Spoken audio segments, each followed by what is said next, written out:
steps when you do delivery. One is the doctor side, so I have to make sure the gums are nice and clean and ready. So I'm gonna leave this here for a couple of minutes. All these gums gonna nicely stops the bleeding. This one is anticoagulating. It's from Premier. It Traxodent. The other steps, it's like Luis has to sandblast everything you guys send me from the lab. After the sandblast, he brings them here. He puts Clean to remove all the smear layer. Anything microscopically is contaminated there, cleans it. Then you rinse it. After it's dry really nicely, we have to put bonding.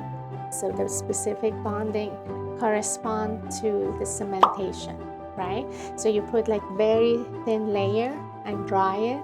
He's gonna basically cure it, right?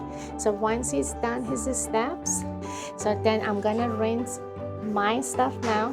So my steps starts, I have to clean the teeth after, make sure everything is nice and clean.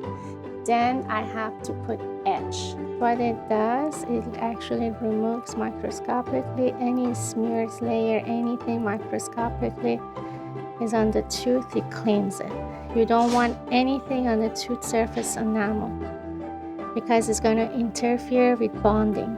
And this is a combo case of crowns and veneers. So the bleeding is going to cause the contamination. So we have to make sure the bleeding is completely stopped. This is Gluma Desensitizer, and also actually helps for bonding as well. For all my cases, I put Gluma. And the final steps before cementation, you're going to place bonding.